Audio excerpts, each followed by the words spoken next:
Hello guys. मैं रतन sir आ गया फिर एक नए वीडियो के साथ आपके सामने। तो वेलकम है आपको रतन सर ग्रामर चैनल में। आज मैं वर्ब के कुछ ऐसे पॉइंट्स को डिस्कस करने वाला हूं जो लोग ओवरलुक कर जाते हैं, नहीं उसका केयर करते हैं। तो चलिए शुरू करते हैं विदाउट वेस्टिंग एनी टाइम। आज के वीडियो का टॉपिक है causative verb, causative, linking, non linking, regular, irregular और फ्रेजल वर्ब। फ्रेजल वर्ब्स, आज इतने वर्ब्स की चर्चा होगी इस वीडियो में। इन सब वर्ब्स की जानकारी लोगों के पास नहीं रहती है, जिसके चलते उनको कहीं ना कहीं दिक्कत आती रहती है। तो चलिए पहला वर्ब शुरू करते हैं, काउजेटिव वर्ब। काउजेटिव वर्ब हिंदी में इसको कहते हैं प्रेरणार्थक क्रिया। प्रेरणार्थक क्रिया, ये हिंदी व्याकरण में भी आती है। ये क्रिया वही क्रिया है, प्रेरणार्थक क्रिया, जब किसी की प्रेरणा पर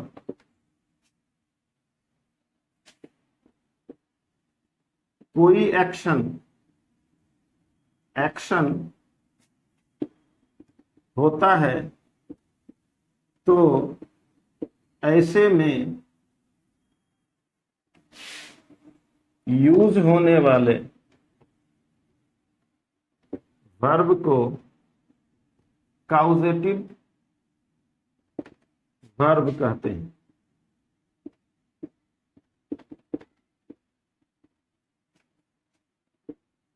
इस तरह के एक्शन में सब्जेक्ट खुद कुछ नहीं कर रहा होता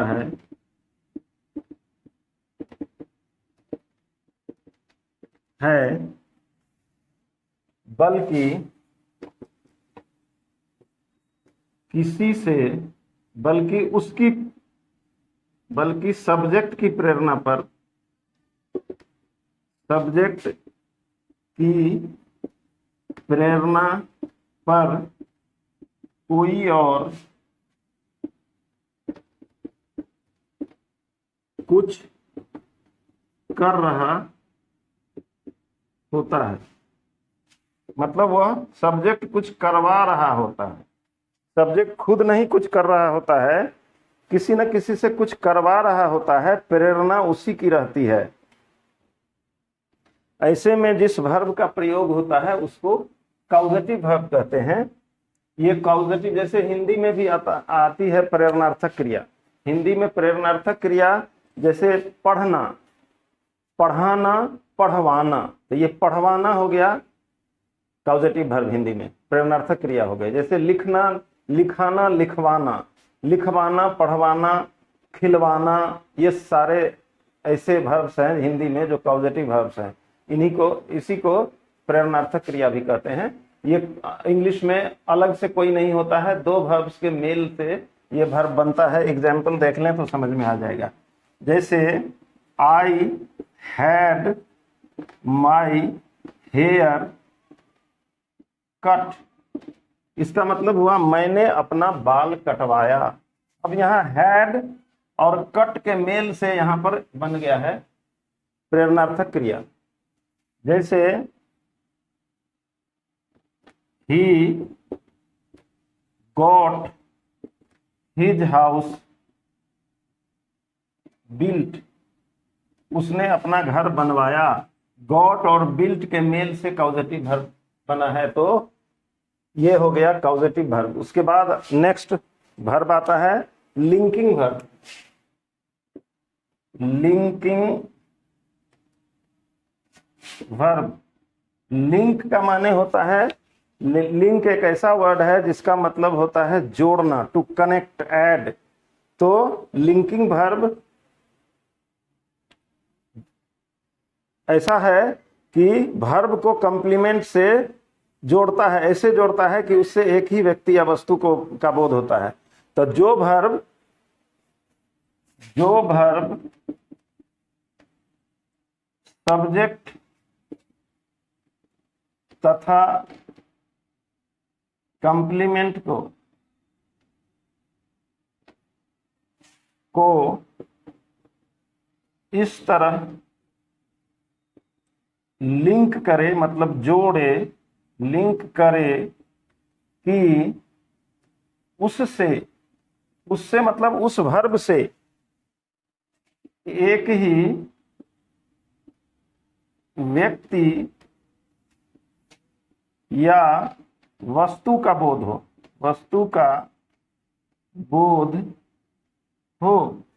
ऐसा वर्ब जो सब्जेक्ट और कंप्लीमेंट को ऐसे लिंक कर दे कि दोनों से एक ही व्यक्ति वस्तु का बोध हो जाए, उसको हम लोग कहेंगे लिंकिंग वर्ब। जैसे दिस इज अ वॉच, यहां पे दिस और वॉच को लिंकिंग, ये इज ऐसे लिंक कर रहा है कि एक ही वस्तु का बोध हो रहा है। जैसे मोहन वाज अ फार्मर, यहाँ पे वाज ऐसा वर्ब है जो मोहन और फार्मर को ऐसे लिंक करता है कि उन दोनों से एक ही व्यक्ति का बोध होता है। तो इस तरह से ये हो गया, इज हो गया, यहाँ पे वाज हो गया, लिंकिंग वर्ब। अब अगला वर्ब आता है non linking verb. Non linking verb, next verb non linking verb. ये उस लिंकिंग वर्ब का जस्ट अपोजिट है। ऐसा वर्ब जो सब्जेक्ट और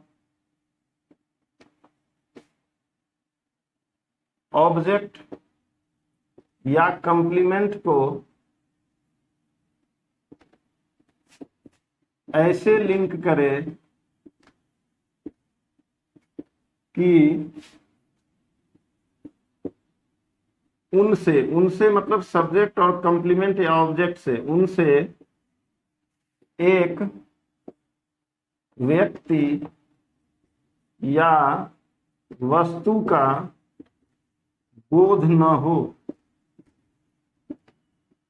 एग्जाम्पल, जैसे ही रीड्स द बुक, यहां पर ये ऑब्जेक्ट और ये सब्जेक्ट दोनों को ऐसे करके लिंक कर रहा है, रीड्स, जिससे एक व्यक्ति या वस्तु का बोध नहीं होता है। ही अलग व्यक्ति है और बुक अलग वस्तु है।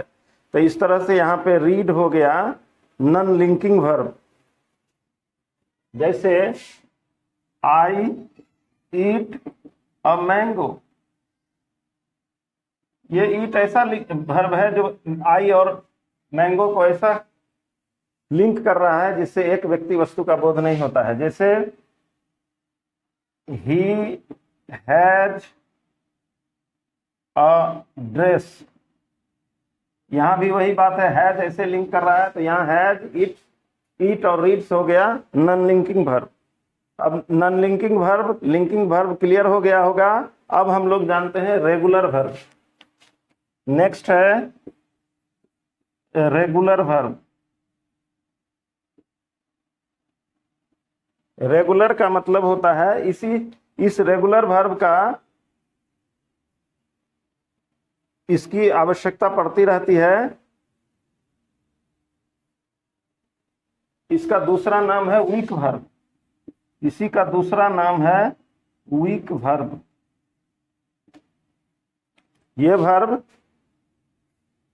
टेंस के निर्माण में इसकी आवश्यकता पड़ती है तो जिस वर्ब का V2 और V3 फॉर्म्स, जिस वर्ब के V2 और V3 फॉर्म्स उनके अंत में डी या ईडी जोड़कर बनता है, जिस वर्ब के V2 और V3 फॉर्म्स उनके अंत में डी या ईडी जोड़कर बनते हैं, उसे रेगुलर वर्ब कहा जाता है। रेगुलर वर्ब या वीक वर्ब कहते हैं। एग्जाम्पल, मैंने V2 V3 प्रीवियस वीडियो में मैं बता चुका हूं क्या होता है V2, क्या होता है V3। वर्ब के प्रिंसिपल वर्ब के 5 फॉर्म्स होते हैं, V1 V2 V3 V4 और V5। उन्हीं पांचों में से ये V2 और V3 होते हैं। तो जिन वर्ब्स का V2 और V3 रेगुलर तरीके से डी अथवा ईडी जोड़ के बनता है, जैसे है प्ले, इससे बनता है प्लेड। यही प्लेड प्ले का V2 भी है, यही प्लेड प्ले का V3 भी है। जैसे लाइक, इसमें LIKED, ईडी डी जोड़कर बना है, ये हो गया V2 भी और V3 भी। जैसे विश, विश्ड, विश का माने होता है इच्छा करना, मनोकामना करना, और उसके अंत में ईडी जोड़कर बना हुआ है, तो ये V2 भी है और V3 भी है। जैसे रिफ्यूज, नकारना, अस्वीकार करना, इसके अंत में डी जोड़कर V2 और V3 भी बनता है। इस तरह से ये सारे वर्ब्स हो गए रेगुलर वर्ब्स या वीक वर्ब्स। अगला प्रकार है वर्ब का, वो है इर्रेगुलर अथवा स्ट्रॉन्ग वर्ब। नेक्स्ट, इर्रेगुलर या स्ट्रॉन्ग वर्ब।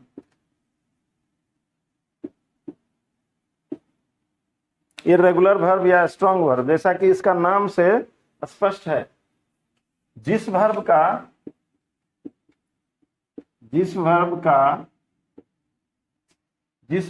के V2 तथा V3 फॉर्म्स इर्रेगुलर तरीके से बनते हैं, उसे इर्रेगुलर वर्ब या स्ट्रॉन्ग वर्ब कहते हैं। ये इर्रेगुलर तरीका क्या है ये जानना है। डी या ईडी जोड़ के नहीं बनकर V2 और V3 उनके फॉर्म्स कुछ और तरीके से बनते हैं, उनको इस ग्रुप में रखा जाता है। जैसे है राइज, इसका V2 रोज, V3 राइजन। जैसे है गो, वेंट, गोन। अलग अलग तरीकों से बनता है। जैसे कट, कुछ नहीं जोड़ा गया, कुछ रेगुलर तरीके से नहीं बना, अलग तरीके से बना। जैसे बिकम,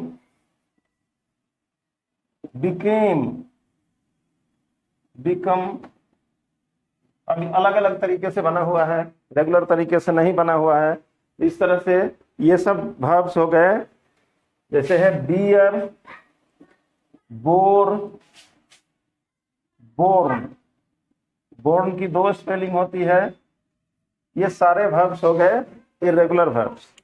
अब इस लिस्ट में लास्ट है, last but not the list, बहुत ही important grammatical points of view से, एग्जामिनेशन और कॉम्पिटिटिव पॉइंट्स ऑफ व्यू से बहुत ही इंपॉर्टेंट वर्ब होता है, वो है फ्रेजल वर्ब।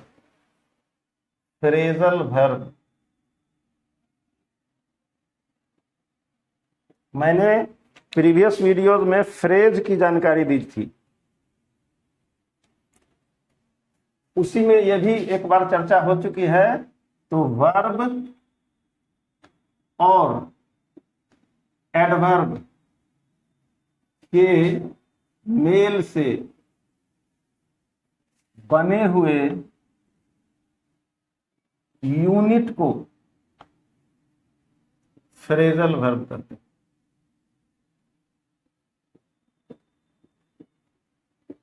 इसमें एक वर्ब और एक एडवर्ब आता है, और इसमें कुछ खास मीनिंग निकल के आती है। जो सेंटेंस में यूज किए हुए शब्द होते हैं, वर्ड्स होते हैं, वो मीनिंग नहीं निकलकर अलग अलग मीनिंग निकल के आती है, उसी को फ्रेजल वर्ब कहते हैं।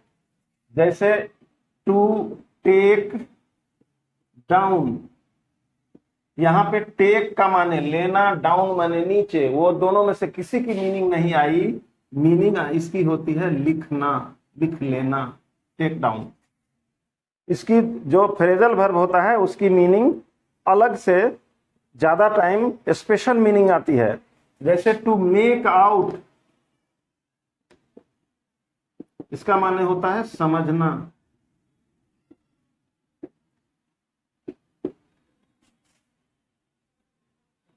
जैसे है to keep on, to keep on जारी रखना। यहां पे कीप है वर्ब और ऑन है एडवर्ब, दोनों का जो यूनिट बना उसकी मीनिंग। जैसे है to break out, to break out अचानक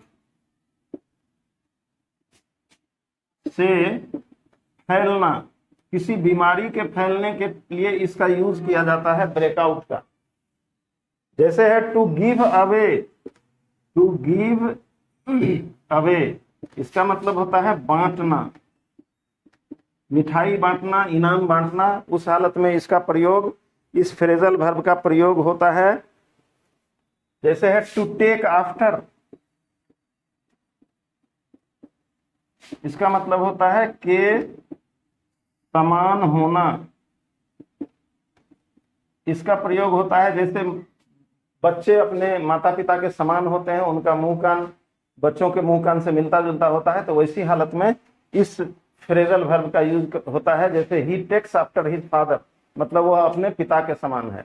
तो इस वीडियो में मैंने कुछ ऐसे वर्ब्स की चर्चा की जिसकी जानकारी लोगों के पास नहीं होती है, रेयर इंफॉर्मेशन है फॉर यू। तो you are requested to like the video and share the video too. If you want to get the first and foremost information regarding the video uploaded by me, you must subscribe the channel also. Thanks for watching till the end of the video. Let us meet in the next video. Thank you again. Thanks a lot.